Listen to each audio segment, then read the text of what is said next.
El diario de Eliseo, autor Juan José Benítez, parte 8. Regreso a la playa del Hombre Rojo. Jesús se despidió del anciano y abandonamos el lugar. Poco después nos reunimos con el grupo en las puertas de la ciudad de Midgard, a orillas del Yam, tal y como acordamos. Estábamos cerca de Nahum, a 8 kilómetros escasos, pero Andrés estimó que era más prudente acampar allí mismo. Y a las 17:32 el sol dio el portazo y oscureció. Mientras acampábamos me pregunté, ¿por qué el maestro no ha dicho ni palabra sobre la extraña reunión con el jefe de los bastardos? Interrogué a los discípulos sobre la conversación con Jaim. Nadie sabía nada, pero el destino, como repetía Jasón, seguía tejiendo y destejiendo.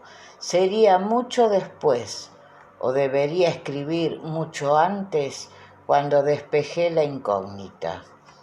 Al día siguiente, 4 de marzo del año 28, martes, regresamos a Nahum.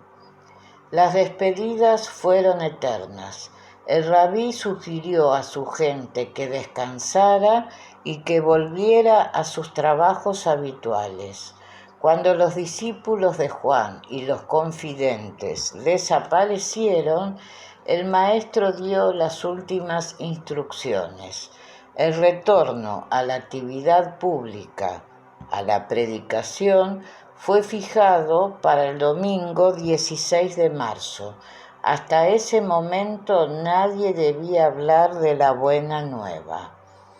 Disfrutad de vuestras familias, añadió el Galileo, y confiad en el Padre Azul. Y se despidió con su frase habitual: hasta luego, paz. El rabí embarcó en el muelle de Nahum y se dirigió al caserón de los Zebedeo, en Saidán. Kesil y yo pernoctamos en la ínsula de Si, cerca del puerto. Mi idea, sin embargo, era trasladarme a Saidán, el barrio pesquero de Nahum, lo antes posible. Necesitaba permanecer cerca del Galileo. Era la única forma de intentar obtener nuevas muestras biológicas. El 5 de marzo, miércoles temprano, Kesil y yo acudimos a Saidán. Los ánimos, en efecto, aparecían más calmados. Nadie había olvidado la curación masiva, pero la gente se hallaba centrada en sus obligaciones. Y buscamos un lugar en el que vivir. No me interesaba el caserón de los Zebedeo. Demasiada gente. Felipe fue de gran ayuda. Aconsejó el alquiler de una casita muy próxima a la suya y a la de Pedro. Nada del otro mundo. Una habitación con 2 niveles, la típica casa judía.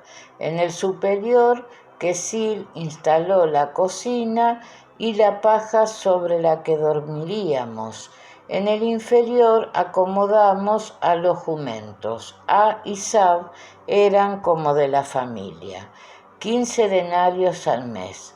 El alquiler me pareció un poco caro, pero acepté. La proximidad de los citados discípulos podía resultar interesante. Jesús dedicó aquellos días a pasear en solitario por las colinas cercanas. Sal lo acompañaba casi siempre. Supuse que se dedicaba a conversar con el Padre Azul. Yo fui testigo de aquellas conversaciones durante la estancia en el monte Hermón. Sinceramente no lo entendía, mejor dicho, no era capaz de asimilar que una mente humana pudiera entrar en contacto con un Dios, suponiendo que Dios exista. En otras palabras, No era fácil quedarse a solas con él, y tuve que retrasar el uso de los extractores. Opté entonces por lo prioritario. Debía trasladarme al Mar Muerto y depositar el paño con la sangre de Jesús en un lugar seguro en la cuna. El lunes 10 de marzo, Quesil lo dispuso todo y esa misma tarde viajamos hacia el sur, siguiendo la orilla oriental del Sham. Todo fue bien. Los onagros respondieron a la perfección, sin banderas. Y el 12, miércoles, alcanzamos la aldea de Masraa, a escasa distancia de la playa del Hombre Rojo. No necesité ninguna excusa. Le dije al criado que esperase un par de días, quizás menos, volvería y regresaríamos a Saidán. Quesil se limitó a decir que sí y arrimó el reda a la orilla del lago salado, y caminé hacia la nave. Me detuve en varias ocasiones y comprobé que el ciervo no me seguía. Desactivé el cinturón gravitatorio y penetré en la cuna. El sistema NCS fue de gran utilidad para ubicar la nave. Todo se hallaba en orden, de primera clase. ¿A qué negarlo? El ordenador central fue el único que no falló en aquella maldita operación. Procedí a un minucioso raspado de la sangre seca y Santa Claus se ocupó del resto. La criogenización fue establecida en 190 grados Celsius bajo cero. Ello permitiría la conservación de la muestra por tiempo indefinido. Descansé un día, me ocupé de los diarios y el 15 de marzo, sábado, busqué a Quesil e iniciamos el retorno al Sham. Llegamos a Saidán 2 jornadas más tarde, sin novedades dignas de mención. Perpetua y Saku. Jesús continuaba con su rutina habitual. Al alba abandonaba el caserón de los Zebedeo y se perdía en las colinas próximas. Estuve a punto de seguirle un par de veces, pero la presencia del perro me contuvo. Juan Zebedeo y Pedro desobedecieron las instrucciones del maestro y, por la tarde, después del trabajo, se reunían con el pueblo en la playa de Saidán y predicaban la buena nueva. Hablaban del reino invisible, del Padre Azul y, sobre todo, del Mesías rompedor de dientes.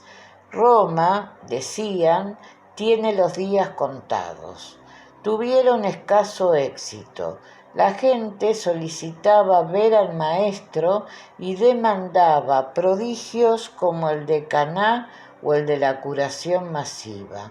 Aburrido y algo inquieto ante el retraso en la obtención de las necesarias muestras biológicas, me refugié en la observación del Sham y redondeé los estudios sobre vientos, algas y aves iniciados anteriormente.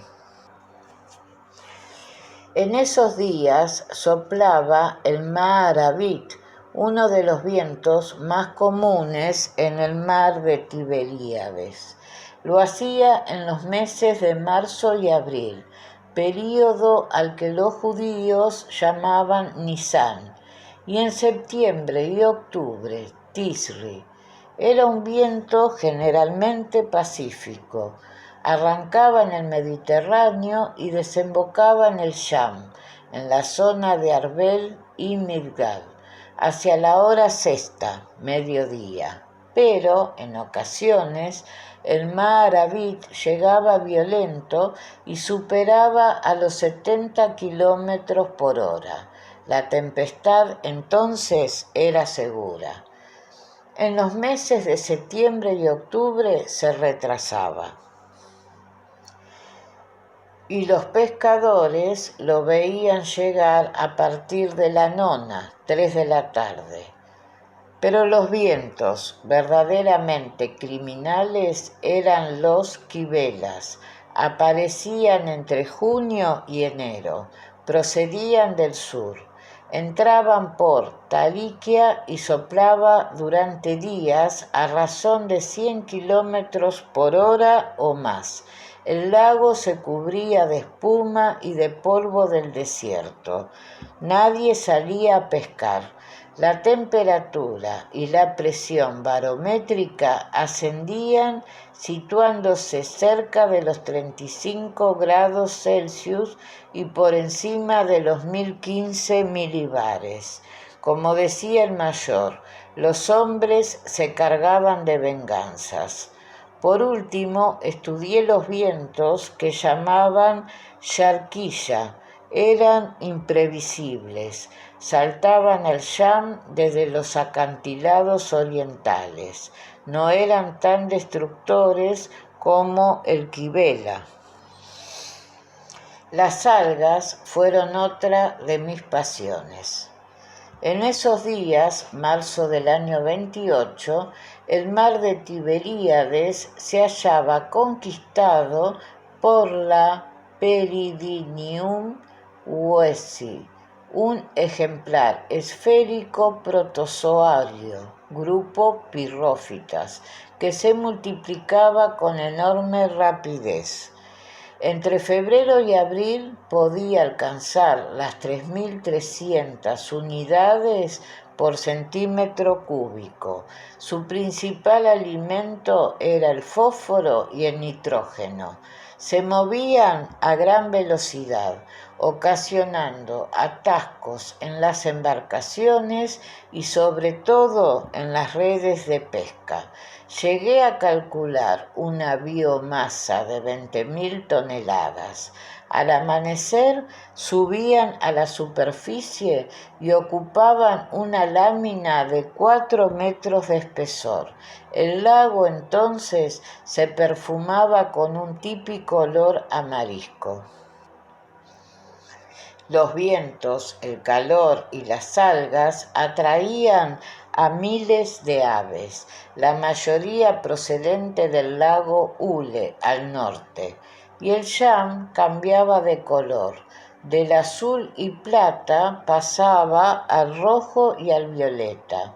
Allí permanecían hasta finales de octubre. El pelícano y la garza púrpura eran las especies dominantes. Para los pescadores, los pelícanos eran un dolor de cabeza. Consumían hasta 5 kilos de pescado por día. Los perseguían con palos, piedras, fuego y veneno, pero eran miles. No podían con ellos. Las cigüeñas blancas eran otra cosa. Aterrizaban también a miles y en cuestión de días limpiaban las orillas de toda suerte de serpientes, lagartos e insectos. Era una bendición de Yahvé, según los habitantes del lago. Las cigüeñas volaban en formación, en V, causando admiración entre los pescadores. Al pasar las saludaban. Y al final del verano llegaban las inevitables gaviotas procedentes del norte. Eran feas y carroñeras. Sumé más de 10.000 en el invierno del año 28. Las clasifiqué en plateadas, negras, pequeñas y las originarias de los lagos. Lo ensuciaban todo, eran odiosas. También dediqué largas horas a la observación de los escandalosos patos, muchos de ellos vestidos de camuflaje. De vez en cuando visitaba las casas de Pedro y de Felipe, muy próximas a la nuestra, como ya indiqué.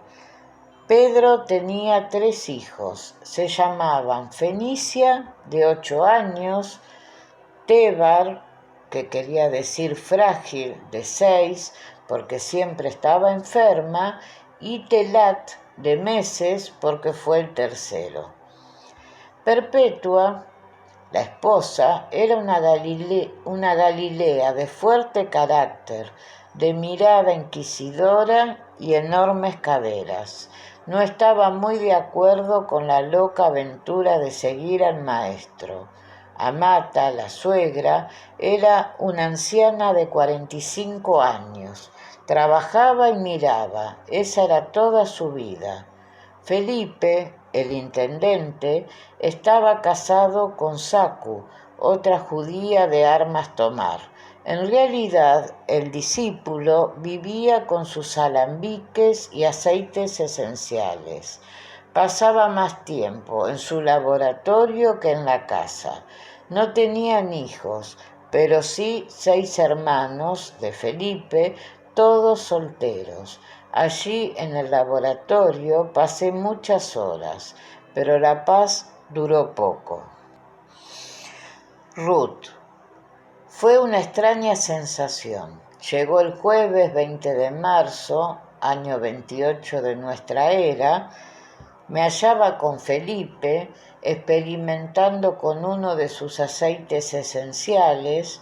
De pronto, no sé cómo ni por qué, empecé a pensar en Ruth, la hermana pequeña del maestro, la que fue mi enamorada.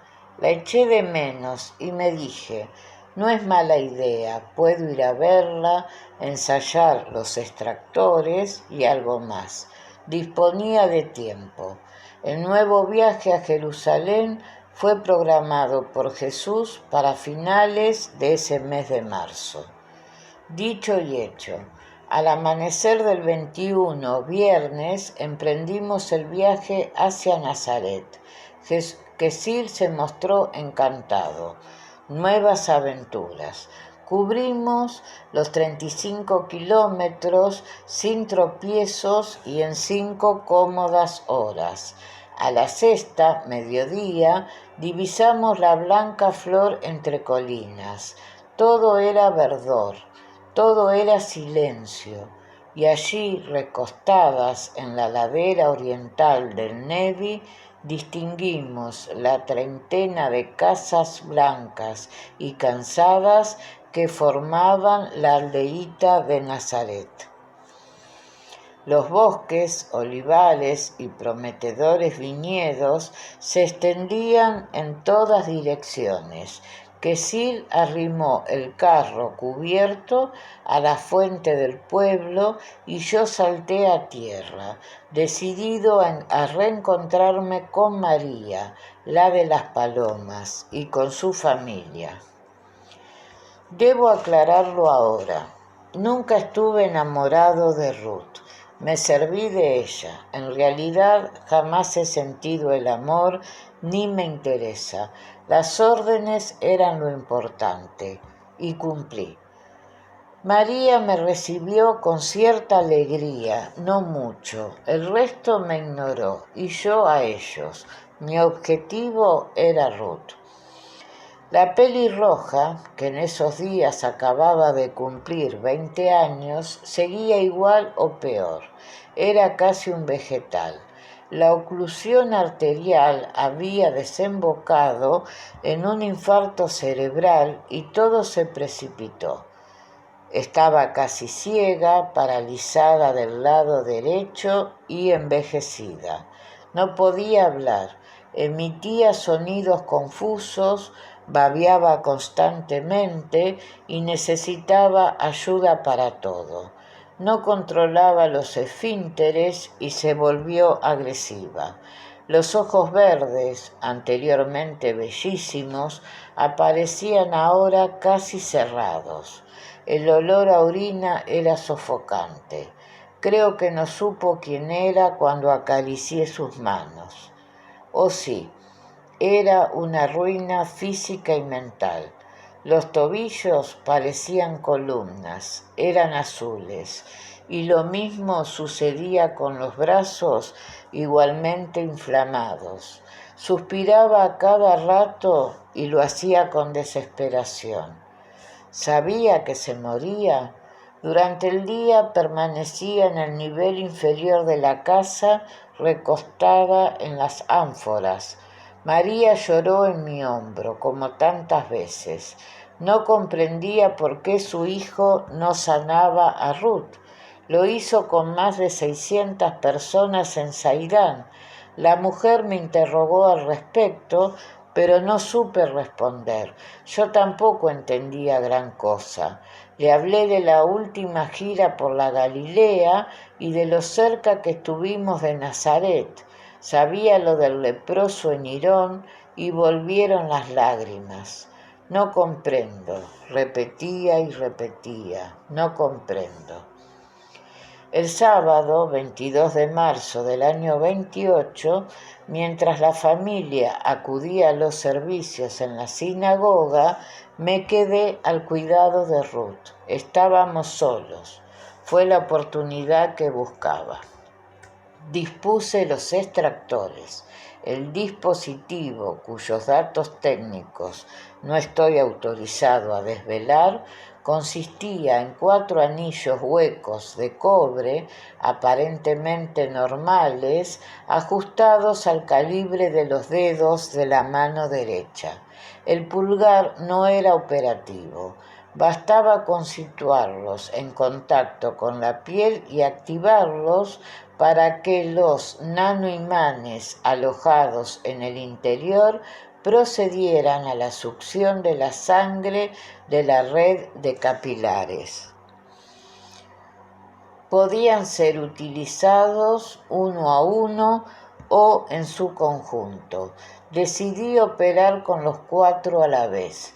Apliqué los extractores a la cara interna del codo izquierdo de la muchacha y activé los nanoimanes. Las túnicas externas de los capilares se abrieron y un flujo de 5 mililitros de sangre fue a parar al interior de los depósitos. El daño fue mínimo. Con ese volumen de sangre era más que suficiente para la extracción del ADN. En este caso, la presencia de leucocitos y plaquetas, tromboncitos, era esencial. Ruth no reaccionó. La operación pudo durar 5 segundos. Misión cumplida. Pero no sé por qué caí en la tentación. Miré hacia la puerta. Seguíamos solos.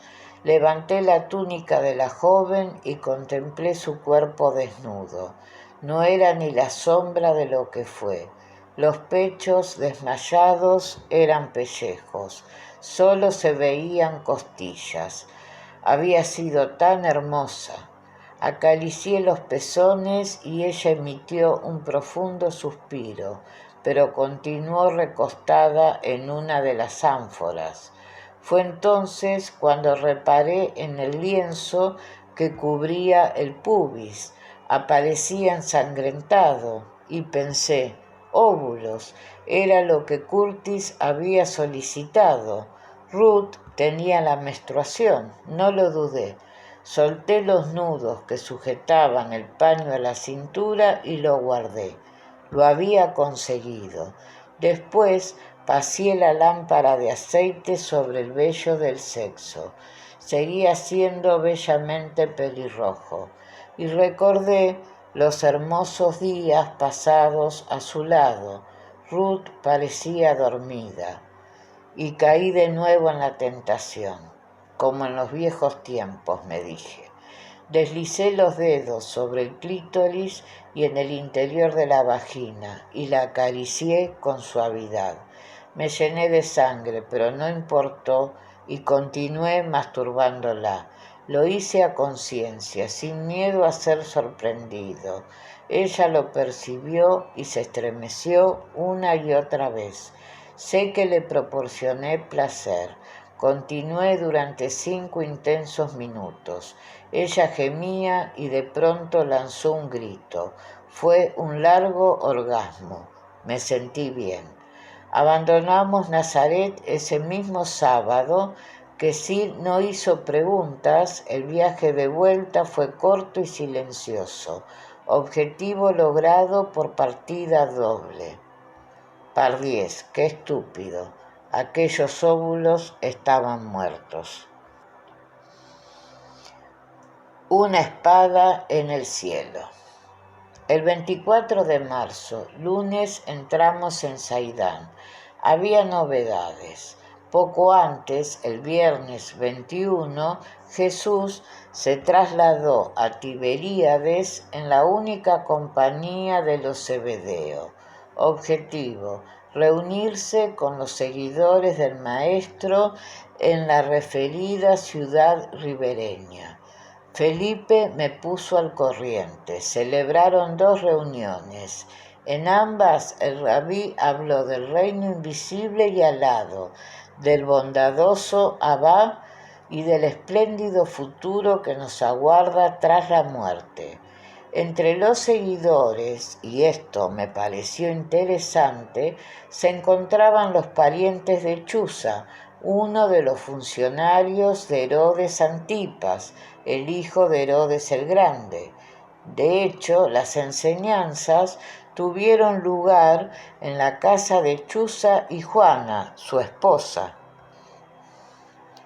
Esta última, según Lucas 8:1-4, había sido curada por el Galileo. Felipe no sabía nada de dicha sanación.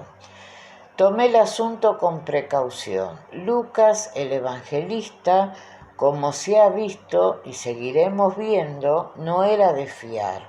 Chuza y Juana eran devotos del Hijo del Hombre.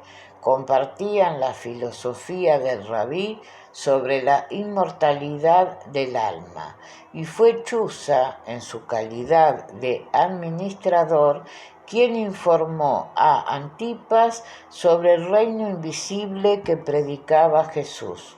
Chuza lo dejó claro: ese reino no es político. Esto, al parecer, tranquilizó a Herodes hasta cierto punto.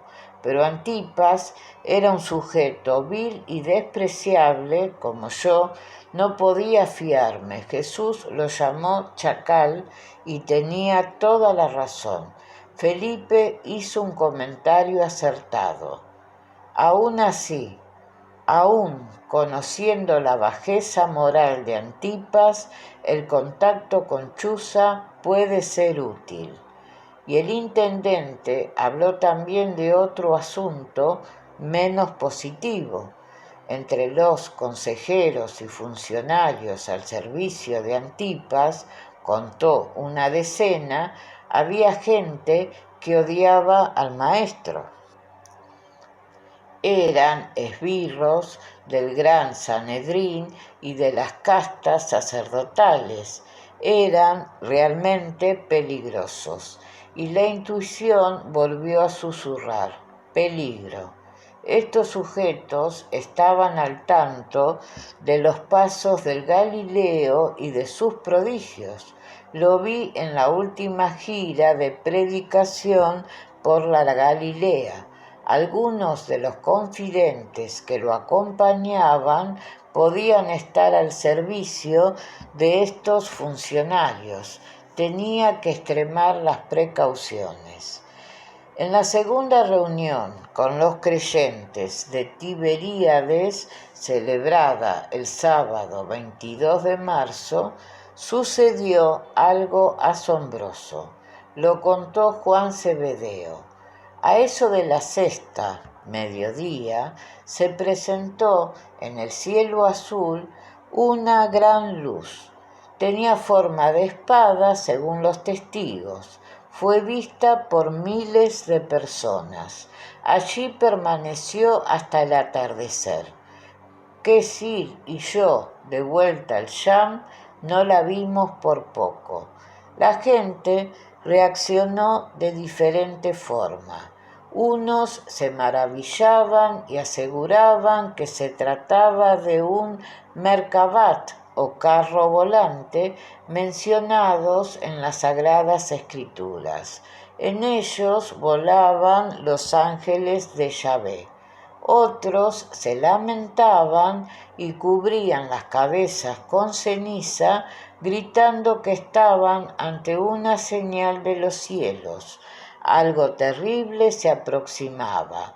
Probablemente ambas opiniones eran acertadas, y recordé otras luces imposibles observadas a lo largo de nuestras aventuras en Palestina de Jesús.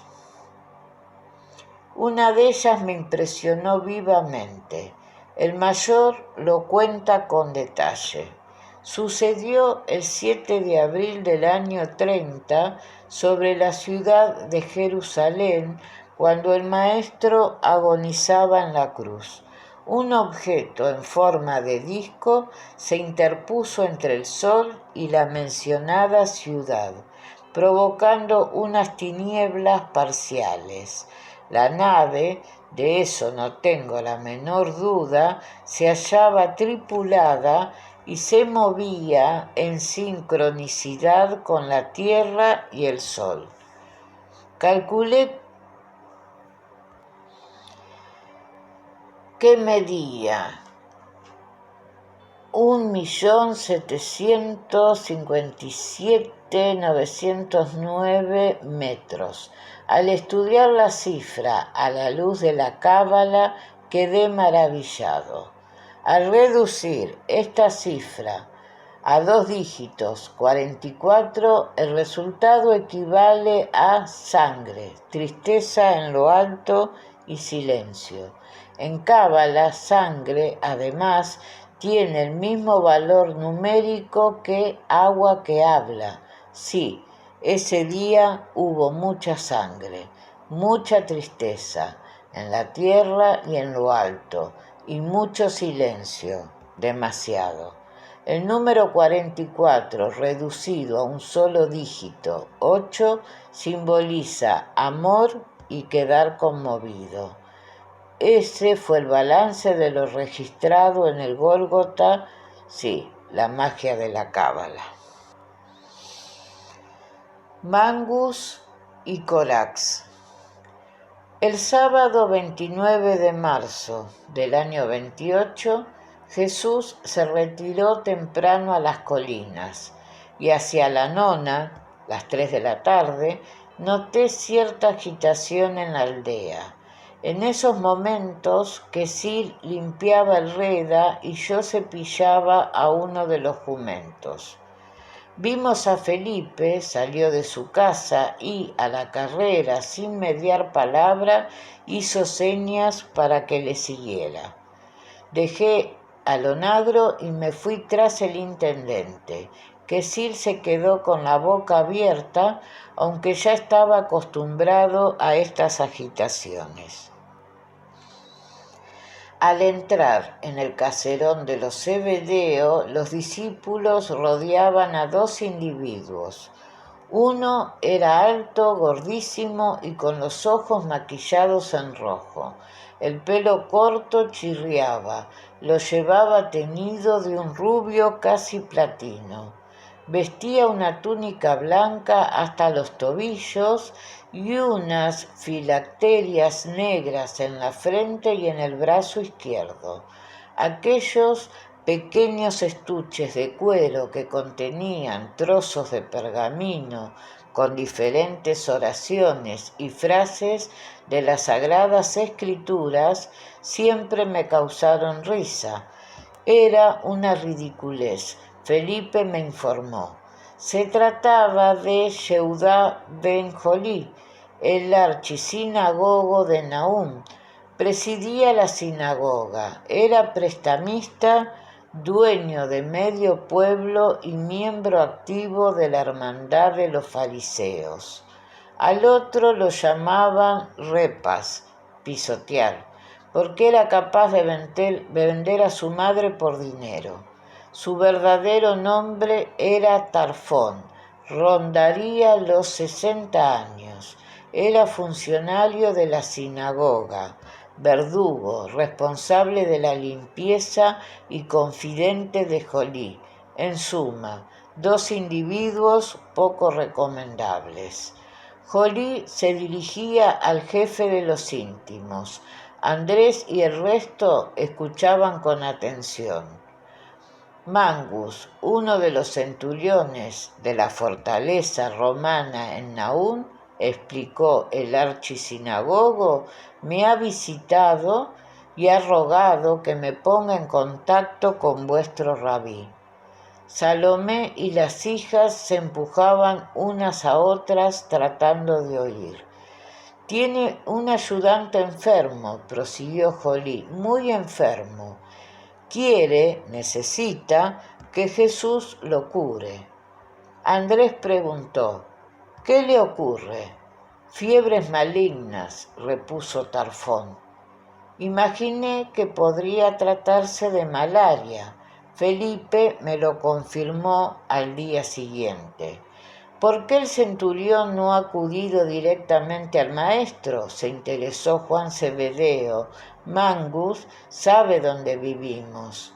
Jolí se encogió de hombros. No sabía o no quiso responder, pero Tarfón sí lo hizo. Pensó que éramos amigos del carpintero y rió la estúpida gracia. Todos lo miraron con desprecio. Obviamente, los responsables de la sinagoga de Nahum no eran amigos del rabí y pronto lo demostrarían. Tuvieron que esperar. Como dije, el Galileo no se encontraba en el caserón y Salomé, la dueña de la casa, y las hijas se desvivieron por atender a los ilustres visitantes. Jolí y Tarfón fueron a sentarse en la tercera casa. Allí tomaron vino caliente y pastelitos de olivas negras, deliciosos. Una hora después, hacia la 4:10 de la tarde, se presentó el maestro. Presentaba el rostro lleno de luz. ¿Cómo lo hacía? ¿Qué era lo que ocurría en esos retiros en las colinas? Tenía que averiguarlo. Jesús recibió a los responsables de la sinagoga con una gran sonrisa. Se besaron en las mejillas y volvieron a sentarse. Jolí terminó con los pastelitos y con el vino y repitió el recado de Mangus, el centurión romano. El ayudante era un optio, una especie de sargento. Lo llamaban Corás. Maestro, por favor, acude a la fortaleza, suplicó el archisinagogo. Mangus te necesita. ¿Por qué? Preguntó el rabí. Su ayudante se muere, replicó Jolí. El centurión ha financiado parte de la construcción de nuestra sinagoga. Le debemos mucho. El maestro no lo pensó y contestó con decisión. Vamos. Y nos encaminamos hacia Nahum. Los discípulos se frotaban las manos y repetían felices, milagro a la vista. Por el camino se unieron otros curiosos. Al alcanzar la fortaleza romana ubicada al norte de Nahum, éramos 30 personas. Demasiada gente, pensé. Podían faltar unos 30 minutos para el ocaso. Ese día el sol dio el portazo a las 17:48. Mateo y Lucas oyeron campanas. Lo que me dispongo a describir es importante para entender lo que sucedió ese sábado 29 de marzo del año 28. En aquel tiempo, los soldados romanos destacados fuera de su patria tenían la costumbre de vivir en cuarteles o fortalezas a las que llamaban castra praetoria. De acuerdo con Polibio, estos castros eran la patria ausente, las trincheras, la casa y el lugar donde conservaban sus ídolos, los penates, salvo en caso de guerra, las legiones y sus cohortes residían en lugares concretos y fijos. Castra estativa o estaciones, insisto, salvo en caso de guerra.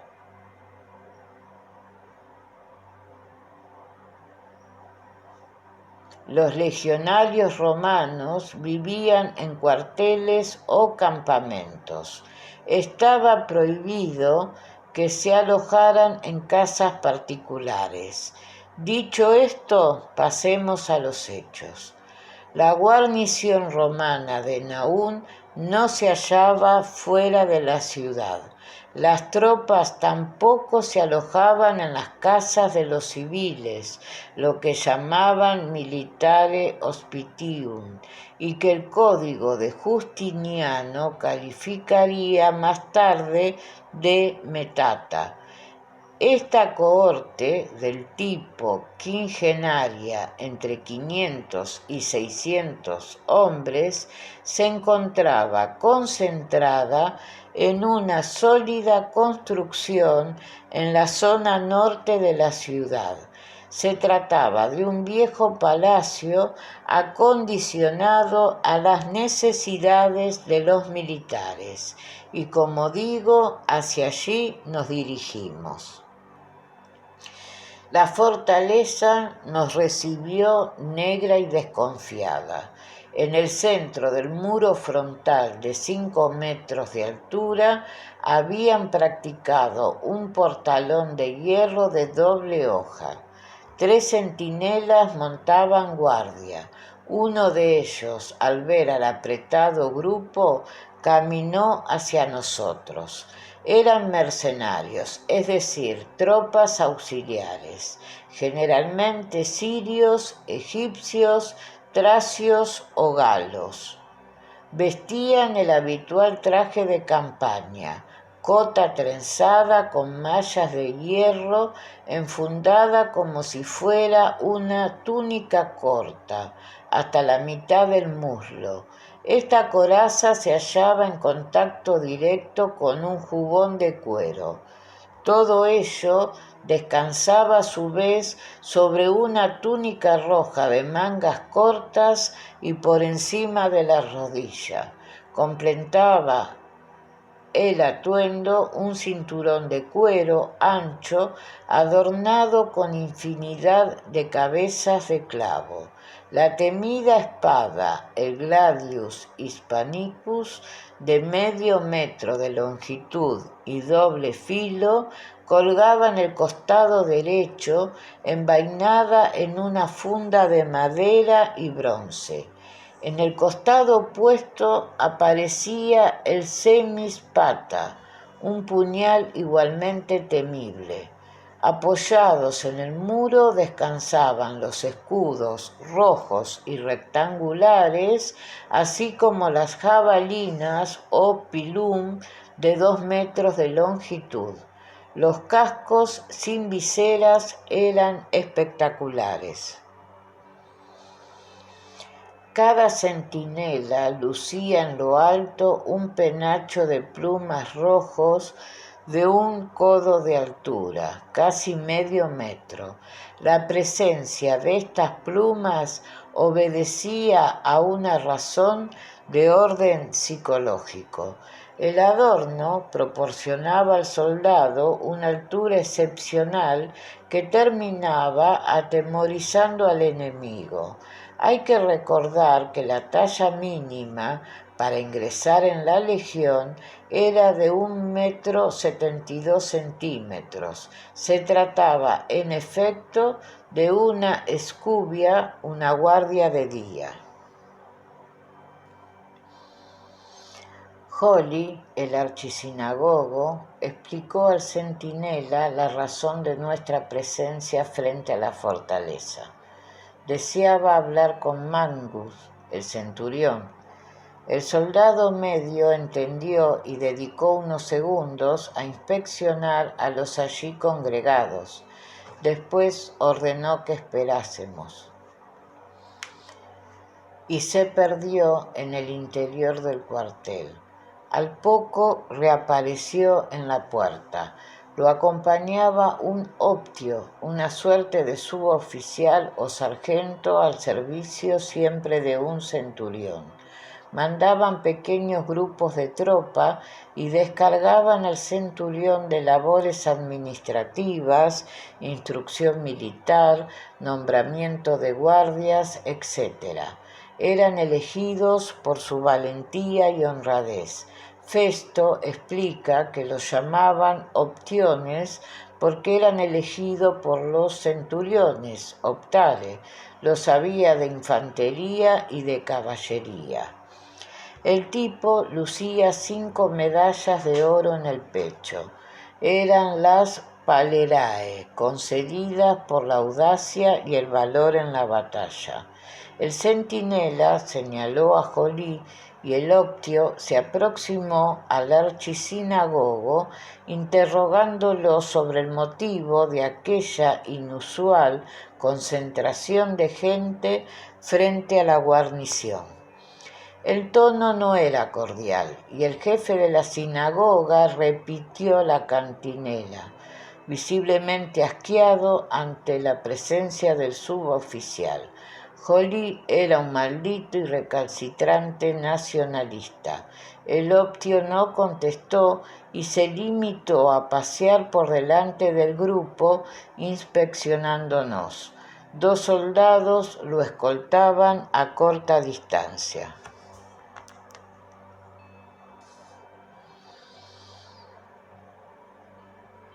Y de pronto uno de los mercenarios fue a descubrir la espada que ocultaba Juan Zebedeo bajo el manto.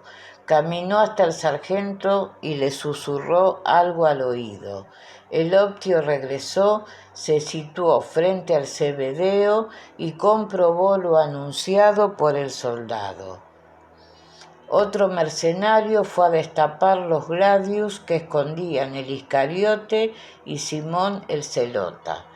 Los centinelas prendieron varias antorchas y los anclaron en los muros a uno y a otro lado del portalón. La presencia de las espadas no gustó al suboficial, pero no preguntó.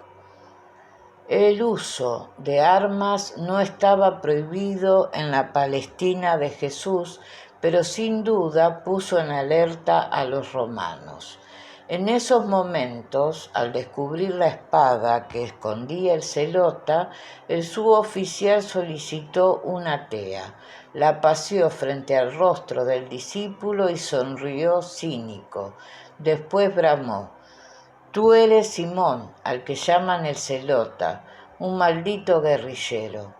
Simón no dijo nada, se limitó a bajar la mirada. El silencio nos aplastó. ¿Qué podía suceder? El optio dio media vuelta y se dirigió al portalón. Cuando estaba a punto de entrar en la fortaleza, se volvió y dirigiéndose al archisinagogo, gritó en un pésimo arameo: «Consultaré yo, tú esperar». Y ante el asombro general, la doble puerta de hierro fue cerrada. Oímos el chirriar de los cerrojos. Mal asunto, me dije. Así pasó más de media hora y empezó a oscurecer. El maestro no hizo comentario alguno. Se hallaba impasible. Holly, en cambio, escupía maldiciones contra los quitim romanos. No conseguía entender. Magnus los había visitado en la sinagoga y solicitado la curación de su optio o ayudante. ¿A qué venía tanta desconfianza? Finalmente se abrió la puerta y apareció el suboficial. Traía una tablilla encerada en las manos. 5 soldados tomaron posiciones en el portalón y otros 5 rodearon al optio. Aquello era muy raro. El sargento se situó frente a Joly y procedió a leer el contenido de la tablilla. Señor, no te molestes en entrar. El optio comprendió que no estaba leyendo el mensaje a la persona indicada por Magbus y detuvo la lectura. Buscó con la mirada y terminó preguntando: ¿Quién es Jesús, carpintero? El maestro respondió y el optio caminó hasta él. Alzó de nuevo la tablilla y explicó: Esto dice Magbus, centurión, y leyó: Señor, no te molestes en entrar a la fortaleza, pues no soy digno. Sé que puedes decir una palabra y mi siervo sanará. Silencio. El optio miró a Jesús y esperó una respuesta. ¿Cuál es palabra?, preguntó el suboficial. Qué extraño. Lo que estaba viendo y oyendo no coincidía con lo leído en los textos evangélicos y empecé a comprender. Éramos 30 personas, algunas armadas, solicitando entrar en una guarnición romana, el ejército invasor. El ingreso en estos cuarteles, como dije, estaba rigurosamente prohibido a los civiles, especialmente durante la noche. Solo era posible con una orden escrita. Para colmo, el optio había reconocido a Simón, un zelota inactivo, un terrorista. Lo vi claro. Magnus intentó evitar problemas y envió al optio con un mensaje. Ante mi sorpresa, Jesús se volvió hacia los suyos y comentó con ironía: «¡Cuánta fe la de este pagano!», y sin más dio media vuelta y se alejó de la guarnición. Allí quedó el suboficial con la tablilla en las manos y cara de idiota. Todos se dispersaron. Yo permanecí unos minutos frente al portalón, ciertamente confuso. Lo leído en Mateo 8 y Lucas 7 era diferente. El primero dice textualmente: al entrar en Cafarnaúm se le acercó un centurión y le rogó diciendo: Señor, mi criado yace en casa paralítico con terribles sufrimientos. Dícele Jesús: yo iré a curarle. Replicó el centurión: Señor, no soy digno de que entres bajo mi techo. Basta que lo digas de palabra y mi criado quedará sano, porque también yo, que soy un subalterno, tengo soldados a mis órdenes y digo a este: vete y va, y a otro: ven y viene, y a mi siervo: haz esto y lo hace. Al oír esto, Jesús quedó admirado y dijo a los que le seguían: os aseguro que en Israel no he encontrado en nadie una fe tan grande. Y os digo que vendrán muchos de Oriente y Occidente y se pondrán a la mesa con Abraham, Isaac y Jacob en el reino de los cielos, mientras que los hijos del reino serán echados a las tinieblas de afuera. Allí será el llanto y el rechinar de dientes. Y dijo Jesús al centurión: anda, que te suceda como has creído. Y en aquella hora sanó el criado. Falsedad tras falsedad. Mi conclusión es que Mateo, que estaba presente, no pudo escribir este cúmulo de despropósitos. Fue otro, Isador, su discípulo, quien metió la mano y la pezuña. El centurión no se entrevistó con Jesús. En realidad, nunca hablaron. Fueron Jolí y Tarfón los que le recibieron en la sinagoga. El incauto Lucas asegura que caminaron hasta la casa del oficial romano, igualmente falso, y tampoco lo seguía una muchedumbre.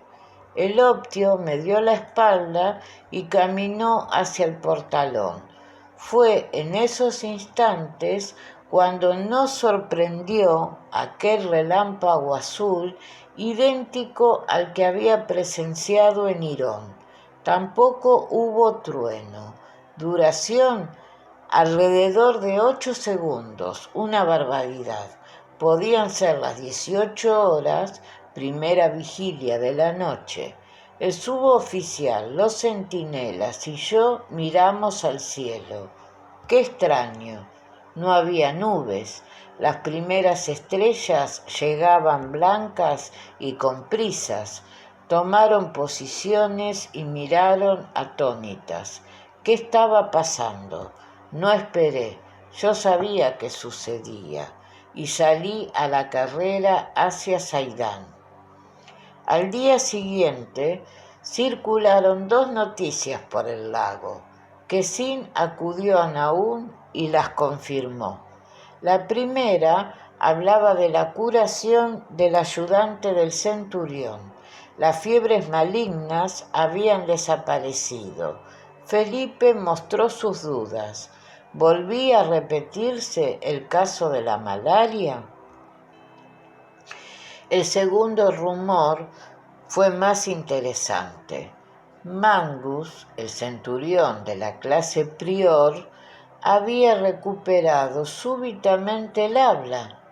Al parecer, según contaba Jasón en sus diarios, este veterano soldado padecía un mal incurable, cáncer de garganta, que le impedía hablar con normalidad.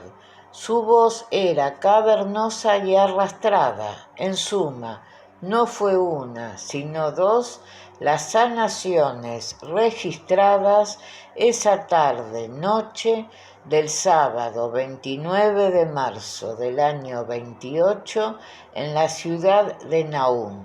La presencia del relámpago azul fue determinante.